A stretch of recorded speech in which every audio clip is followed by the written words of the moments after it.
یہ 2000 BC کی بات ہے کہ جب طوفان نوح کی تباہی کے بعد اللہ تعالیٰ نے سرزمین عرب پر ایک ایسی قوم پیدا فرمائی جو دنیا میں سب سے زیادہ طاقتور، مضبوط اور توانا افراد پر مشتمل تھی۔ یہ لوگ جسمانی خوبصورتی، سرخ و سفید رنگت اور وجاہت میں اپنا ثانی نہیں رکھتے تھے۔ مال و دولت کی فراوانی، شاندار تہذیب و تمدن، شان و شوکت سمیت دنیا کی ہر نعمت اور آسائش انہیں میسر تھی۔ قرآن کریم میں ارشاد باری تعالیٰ ہے کہ ان جیسی کوئی اور قوم اور ملکوں میں پیدا نہیں کی۔ قوم عاد کے متعلق تفصیل سوائے قرآن کریم کے کسی اور مذہبی یا قدیمی تاریخی کتب میں نہیں ملتی۔ اس لیے اس قوم کی حالت کا نقشہ یا قرآن کریم کے ذریعے بن سکتا ہے یا پھر ان اثریات کے ذریعے جو محققین علم آثار نے ان کے بارے میں حاصل کی ہیں۔ مورخین لکھتے ہیں کہ عاد نام کا ایک شخص حضرت نوح کی چوتھی نسل میں ان کے بیٹے سام کی اولاد میں سے تھا۔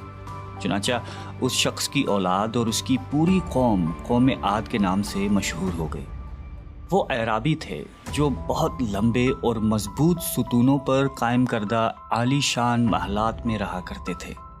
قرآن کریم نے انہیں ارم ذات العماد یعنی ستونوں والے کے نام سے یاد کیا ہے۔ ارم ان کا بہت خوبصورت شہر تھا جس کے آثار 1984 میں خلائی شٹر چیلنجر کی مدد سے دریافت کیے گئے ہیں۔ یہ علاقہ آج کل عمان کا حصہ ہے۔ بحریہ عرب اور بحر احمر کے درمیان عمان، حضرموت، بحرین اور مغربی یمن تک ایک وسیع صحرا ہے جسے صحرائے الحقاف کہتے ہیں۔ یہ دنیا کے عظیم صحراؤں میں سے ایک ہے جس کا رقبہ ایک محتاط اندازے کے مطابق 65 لاکھ مربع میٹر ہے۔ اس صحرا میں سفید اور باریک ریت کے ہزاروں فٹ اونچے پہاڑ نما ٹیلے ہیں جہاں کوئی بھی چیز پھینکی جائے تو منٹوں میں غائب ہو جاتی ہے۔ کسی زمانے میں یہ دنیا کا سرسبز و شاداب علاقہ تھا اور وہاں یہ قوم عاد آباد تھی۔ آج یہ بھیانک صحرا اللہ تعالیٰ کی کھلی نشانیوں میں سے ایک اور اہل زمین کے لیے جائے عبرت ہے۔ قرآن کریم میں ارشاد باری تعالیٰ ہے کہ وہ ارم جو ستونوں والے تھے جن کی مانند کوئی قوم ملکوں میں پیدا نہیں کی گئی۔ بعض مفسرین نے لکھا ہے کہ ارم عاد کے دادا کا نام تھا جیسا کہ ان کے شجرہ نسب میں بیان کیا گیا تھا۔ ڈاکٹر اسرار احمد تحریر فرماتے ہیں کہ عام مورخین کا خیال ہے کہ ارم قوم عاد کے شاہی خاندان کا لقب تھا۔ حالیہ دور میں ایک شہر کے جو زیر زمین آثار دریافت ہوئے ہیں ان سے پتہ چلتا ہے کہ اس شہر کے فصیل پر 30 ستون یا مینار بنائے گئے تھے۔ کہا جاتا ہے کہ یہ شہر شداد نے خصوصی اہتمام کے ساتھ بسایا تھا جو اس قوم کا بہت بڑا بادشاہ تھا۔ قد و قامت اور جسمانی قوت کے لحاظ سے دنیا میں اس کا کوئی ثانی پیدا نہیں ہوا۔ اس طرح اس قوم نے جس معیار اور جس انداز کی تعمیراتیں کی، ایسی تعمیرات اس سے پہلے دنیا میں کبھی کسی قوم نے نہیں کی۔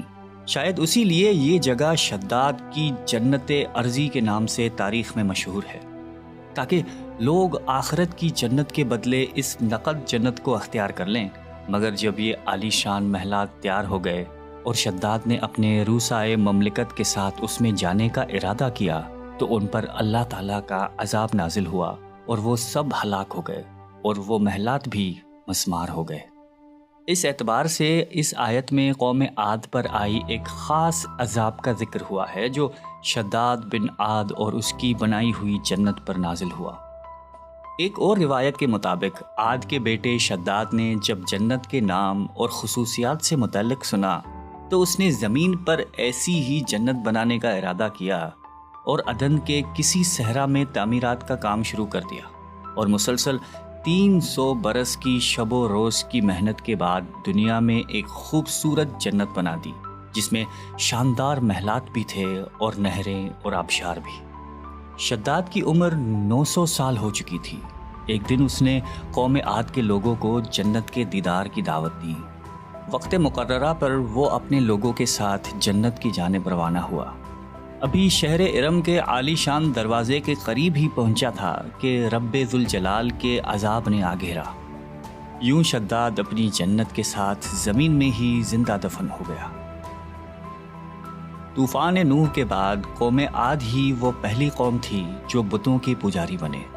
علامہ جلال الدین سیوطی اپنی تفسیر میں تحریر کرتے ہیں کہ قوم عاد نہایتی زور آور اور بہادر قوم تھی۔ وہ سب بت پرست تھے۔ مختلف کتب میں ان کے بتوں کے مختلف نام بیان کیے گئے ہیں۔ کچھ نے بتوں کے نام صدا، سمود اور ہرا بتائے ہیں۔ مورخین کی رائے کے مطابق ان کے معبود بھی قوم نوح کی طرح پتھر کے 5 بت یعنی ود، سوا، یغوث، یعوق اور نصر ہی تھے۔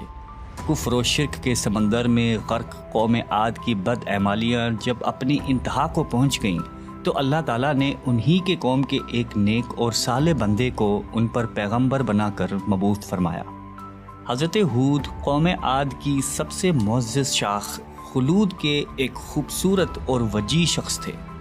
حضرت ہود علیہ السلام نے ان سے کہا کہ بھائیو، ایک اللہ ہی کی عبادت کرو، اس کے سوا کوئی تمہارا معبود نہیں۔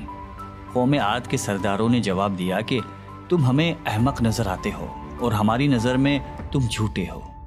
حضرت ہود نے کہا کہ میں رب العالمین کا پیغمبر ہوں اور اللہ کا پیغام تم تک پہنچاتا ہوں۔ کہنے لگے تم ہمارے پاس اس لیے آئے ہو کہ ہم اپنے ان معبودوں کو چھوڑ دیں جنہیں ہمارے باپ دادا پوجتے تھے اور صرف ایک اللہ کی عبادت کریں؟ اگر تم سچے ہو تو جس عذاب سے ہمیں ڈراتے ہو وہ لے آؤ۔ حضرت ہود مسلسل 50 برس یا اس سے بھی زیادہ واعظ و نصیحت کرتے رہے۔ کبھی انہیں اللہ کی عطا کردہ نعمتیں یاد دلاتے تو کبھی عذاب الہی سے ڈراتے، کبھی طوفان نوح کی ہولناکیوں کا ذکر فرماتے، لیکن وہ غرور و تکبر میں اندھے اور بہرے بنے رہے۔ انہیں اپنی طاقت پر بڑا گھمنڈ تھا۔ ارشاد باری تعالیٰ ہے کہ قوم عاد ناحق ملک میں غرور کرنے لگی اور کہنے لگی کہ ہم سے بڑھ کر قوت میں کون ہے۔ قوم عاد کے 13 خاندان تھے۔ عمان سے لے کر یمن تک ایک طویل علاقے میں ان کی بستیاں تھیں۔ سرسبز و شاداب کھیت و کھلیان، پھلوں پھولوں سے لدے ہوئے باغات، میٹھے پانی کی بل کھاتی نہریں، خوبصورت آبشاریں اور تندرست و توانا قوی، مضبوط اور قداور جسامتیں، انہی سب نعمتوں نے انہیں شدید گھمنڈ میں مبتلا کر رکھا تھا۔ حضرت ہود علیہ السلام نے اپنی قوم کو راہ راست پر لانے کے لیے بڑی جدوجہد کی، لیکن قوم عاد آپ کو جادوگر اور سحر زدہ شخص خیال کرتے تھے کہ جنہیں ان کے پتھر کے باطل خداؤں نے دیوانہ بنا دیا تھا۔ بالآخر وہ لمحہ بھی آ گیا کہ جب حضرت ہود علیہ السلام نے بارگاہ الہی میں دعا فرمائی کہ اے میرے پروردگار، انہوں نے مجھے جھوٹا کہا ہے، اب تو میری مدد کر۔ فرمایا اے نبی، یہ تھوڑے ہی عرصے میں اپنے کیے پر پچھتانے لگیں گے۔ اللہ تعالیٰ نے اپنے نبی کی دعا قبول فرمائی اور قوم عاد پر عذاب کی ابتدا ہوئی۔ بادلوں کے فرشتے کو حکم ملا کہ اب بارش نہ برسائی جائے۔ چشموں کے فرشتوں کو حکم ملا کہ ان کے چشموں اور آبشاروں کو خشک کر دو۔ دیکھتے ہی دیکھتے شادابی ویرانی میں بدل گئی، مویشی مرنے لگے، پھل اناج ناپید ہو گیا۔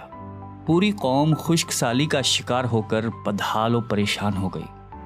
یہ سلسلہ مسلسل 3 سال چلتا رہا۔ نبی سے قوم کی یہ پریشانی دیکھی نہ جاتی تھی۔ مسلسل واعظ و نصیحت کرتے رہتے اور فرماتے کہ اے میری قوم، اپنے پروردگار سے بخشش مانگو، پھر اس کے آگے توبہ کرو، وہ تم پر آسمان سے مینا برسائے گا اور تمہاری طاقت اور قوت میں اضافہ فرمائے گا۔ کہنے لگے ہود، تم ہمارے پاس کوئی دلیل ظاہر نہیں لائے، ہم صرف تمہارے کہنے سے نہ تو اپنے معبودوں کو چھوڑنے والے ہیں اور نہ تم پر ایمان لانے والے ہیں۔ ہم تو یہ سمجھتے ہیں کہ ہمارے کسی معبود نے تمہیں آسیب زدہ کر کے دیوانہ کر دیا ہے۔ اس زمانے میں یہ دستور تھا کہ قوموں کو جب کوئی مشکل آ گھیرتی تو وہ بیت اللہ شریف جا کر اللہ کے آگے آوازاری کرتے اور ان کی مشکل رفع ہو جاتی۔ یعنی کافر قومیں بھی اس حقیقت کو تسلیم کرتی تھیں کہ اس ارض و سما کے مالک ایک لافانی قوت موجود ہے۔ چنانچہ قوم عاد کے 70 سرکردہ افراد مکہ مکرمہ پہنچے، جہاں معاویہ بن بکر کی حکومت تھی۔ معاویہ کی ماں کا تعلق قوم عاد سے تھا۔ معاویہ نے ان کی خوب آؤبھگت کی۔ وہ لوگ 1 ماہ تک وہاں رہے اور بارش کے لیے دعائیں مانگتے رہے۔ دعا کروانے والے سردار کا نام قیل بن عنبر تھا۔ اللہ تعالیٰ نے ان پر 3 رنگوں کے بادل بھیج دیے، سفید، سرخ اور سیاہ۔ پھر آسمان سے ندا آئی کہ ان میں سے ایک کو منتخب کر لو۔ قیل نے سیاہ بادل کو پسند کر لیا کیونکہ وہ خوب بارش برسانے والا تھا۔ پھر ندا آئی کہ تو نے ہلاکت اور تباہی کو پسند کر لیا ہے۔ چنانچہ اللہ تعالیٰ نے سیاہ بادلوں کو قوم عاد کی جانب ہانک دیا، جسے دیکھ کر پوری قوم خوشی کے شادیانے بجانے لگے۔ ارشاد باری تعالیٰ ہے کہ جب انہوں نے اس عذاب کو دیکھا جو بادل کی صورت میں ان کے میدانوں کی طرف آ رہا تھا، تو کہنے لگے یہ تو بادل ہے جو ہم پر برس کر رہے گا۔ تو اللہ تعالیٰ نے فرمایا نہیں، بلکہ یہ وہ چیز ہے جس کے لیے تم جلدی کرتے تھے، یعنی آندھی جس میں درد دینے والا عذاب بھرا ہوا ہے۔ یہ ہر چیز کو اپنے پروردگار کے حکم سے تباہ کیے دیتی ہے۔ گناہگار لوگوں کو ہم اسی طرح سزا دیا کرتے ہیں۔ اللہ تعالیٰ نے یہ عذاب 7 رات اور 8 دنوں تک مسلسل جاری رکھا۔ اس آندھی نے کسی جاندار کو زندہ نہیں چھوڑا۔ غاروں، پہاڑوں، گھروں، محلات اور قلعوں کے اندر سب کو فنا کر ڈالا۔ حضرت ابن عمر رضی اللہ تعالیٰ عنہ سے مروی ہے کہ آپ علیہ السلام نے فرمایا کہ وہ آندھی جس کے ذریعے قوم عاد ہلاک ہو گئی تھی، اللہ تعالیٰ نے ان کے اوپر صرف انگوٹھی جتنی جگہ کی مثل ہوا کھولی تھی۔ اللہ تعالیٰ نے اس خوفناک آندھی سے حضرت ہود علیہ السلام اور ان کے ساتھیوں کو محفوظ رکھا۔ ایک مرتبہ حضرت عائشہ صدیقہ رضی اللہ تعالیٰ عنہا نے آپ علیہ السلام سے دریافت کیا کہ یا رسول اللہ، لوگ تو بادل دیکھ کر خوش ہوتے ہیں کہ اب بارش ہوگی، لیکن آپ کے چہرے مبارک پر تشویش کے آثار نظر آتے ہیں۔ آپ علیہ السلام نے فرمایا کہ عائشہ، اس بات کی کیا ضمانت ہے کہ اس بادل میں عذاب نہیں ہوگا، جبکہ قوم عاد ہوا کے عذاب سے ہلاک کر دی گئی تھی۔ اس قوم نے بھی بادل دیکھ کر کہا تھا کہ یہ بادل ہے جو ہم پر بارش برسائے گا۔ پروردگار عالم نے قرآن کریم میں قوموں کی تباہی کے جو واقعات فرمائے ہیں، ان کا اصل مقصد یہی ہے کہ امت مسلمہ ان سے سبق حاصل کرے۔ اللہ نے قوم عاد کو طاقت و قوت، مال و دولت، شان و شوکت سمیت دنیا کی ہر نعمت عطا فرمائی، لیکن جب اس نے نافرمانی کی اور اپنے نبی کی بات ماننے سے بار بار انکار کیا تو اللہ تعالیٰ نے اسے نیست و نابود کر دیا۔ ہم سب کو بھی انفرادی اور اجتماعی طور پر اپنے روزمرہ کے معاملات کا جائزہ لیتے رہنا چاہیے کہ کہیں ہم جان بوجھ کر یا انجانے میں اللہ اور اس کے نبی علیہ السلام کی نافرمانی کے مرتکب تو نہیں ہو رہے۔ آئیے ہم سب دعا کرتے ہیں کہ اللہ تعالی ہم سب کو قلب سلیم عطا فرمائے اور قرآن اور حدیث پہ چلنے کی توفیق عطا فرمائے۔ آمین۔